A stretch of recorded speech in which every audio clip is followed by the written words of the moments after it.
Donald Trump has lost the trade war. There ain't no ifs, ands, or buts about it. He's lost. Now, we all kind of saw it after he blinked in regards to the reciprocal tariffs. And he went out and spoke in front of camera saying that, well, people were getting a little yippy about it, so I decided to stop it. And he brought everything back to a 10% tariff, which is already going to be inflationary. And it's a cost on you, the consumer. When you buy something, you are going to be paying for that extra cost. So, a common man already getting screwed over by Donald Trump's new economic policies. But here's the thing, they have given a myriad of reasons why Donald Trump did this. First of all, he loves President McKinley, who was president around the turn of the century, 1897 to whatever, before he was assassinated, and that was a different economy that we were living in, compared to the economy we have now. I mean, it's not even apples and oranges. It's more like apples and, Taco Bell. It's completely different scenario that, economy-wise.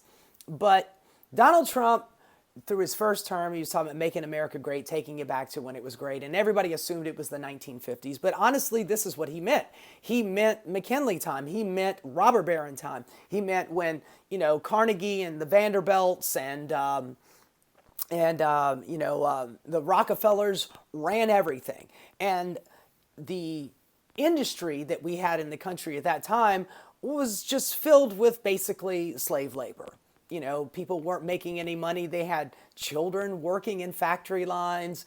Everybody's starving or running a risk of getting injured or killed.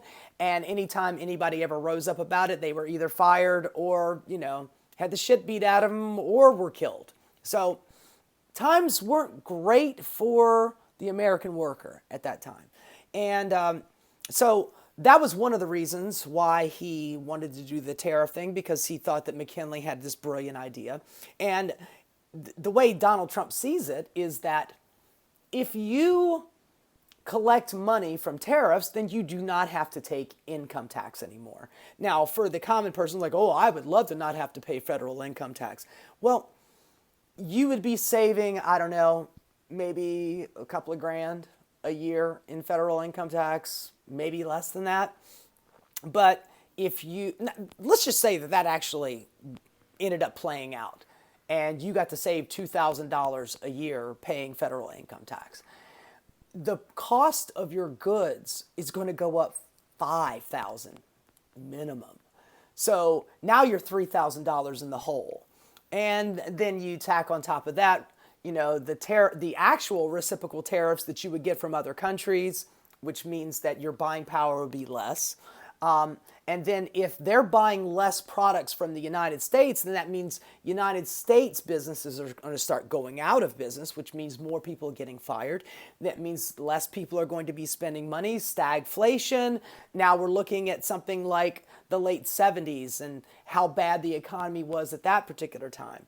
So yet again, another reason why Donald Trump wanted to do the tariffs and another proven reason why it's fucking stupid.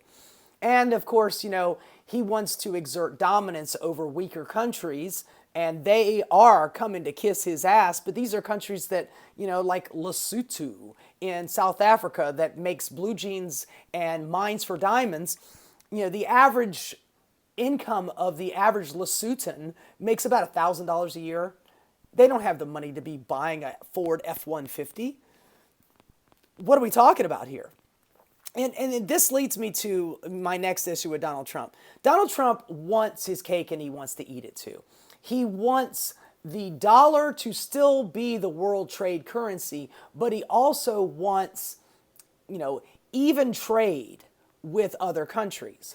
And here's the thing. The reason why the dollar is the world currency is because there is this imbalance in trade. We buy more stuff from other countries than they buy from us.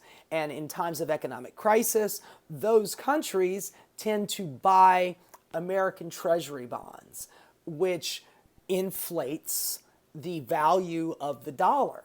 And when you inflate the value of the dollar, that means that we have more spending power in other countries and other countries have less spending power. So you can't have the world currency be the dollar and have even reciprocal trade. It doesn't work that way. And the ironic thing is that this is the kind of economic structure that we have built since World War II, mostly by conservatives, in Congress or presidencies. This has been a conservative plan, over the decades to get us to this point. And now Donald Trump wants to turn his back on that. And, somehow or the other, he thinks it's going to magically bring industry back to this country, which is yet again another foolhardy idea, because the only way that industry would bring, big industrialists would bring industry back to this country is, first of all, America's got to be stable. And right now, he doesn't know, industry leaders don't know whether or not we're going to have a good economy or a bad economy. They are not going to spend billions of dollars to build factories in this country. If the next day he could change his mind, which he did. Watching him in the first few days of the reciprocal tariffs, he's saying, oh, we're going to do this because industry is going to come back. Meanwhile, he's not doing any industrial planning. He's not doing any industrial education. He's not beefing up the power grid in this country to be able to handle these new industries that would be coming to this country. He's not doing anything that you would need to do to set a baseline for industry to come here. And the second reason why industry is not going to come here is because capitalism, baby. The reason why they left this country through NAFTA and other agreements, the reason why they left the country is because they want cheap labor. They're not going to be paying Americans. Americans are not going to work in a factory, for $1 a day or $2 a day or whatever the hell they're paying Sri Lanka or India or Vietnam. They're not going to work for those kind of wages. They want benefits. When people look back longingly with nostalgia on, working in a factory, it wasn't the back-breaking labor that they were, hearkening back to. It was the steady job. One good job I could raise my family on. One good job I could have a house and a car and put my kid through college so they don't have to work in this back-breaking job. I've got health care through my job. Honestly, we should have Medicare for all, but I digress. But that's the reason why people look back longingly on factory work in America, because it was a steady job with benefits that you could raise a family on. And the type of industry that would come back here, if it actually would come back here, which it won't, would be $2 a day jobs that, that capitalists moved their factories to other countries to get. That's why they went to Indonesia, to build a factory there, because those people have more lax labor laws and they work for a hell of a lot less than Americans do. So, now you're having an argument with our capital model rather than, whether or not Trump can bring somebody back or not.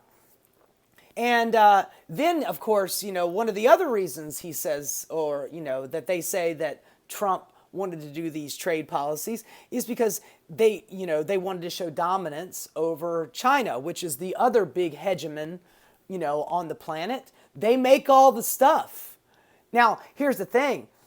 A lot of factories have moved away from China because Chinese workers, over the last 30 years, their wages have gone up 10 times. So, those industry leaders that moved their factories from America to China all those years ago have now since moved those factories to other smaller countries so they can get the cheapest labor possible. I mean, when you really think about it, the biggest cost expense that an industry can cut is labor. They can't cut rent. Rent is a stable number. Well, not a stable number, but it's always slightly increasing. People are not going to accept less money, for rent or materials. By the way, yet again, another reason why this trade war is ridiculous is because a lot of the the things that we use to build in factories, that comes from other countries. Rare earth metals and what have you that go into your cell phones. Those things a lot of it comes from China. And that's why you've got Tim Cook from Apple begging Trump to get a carve out for for cell phones and technology equipment. So, which is it?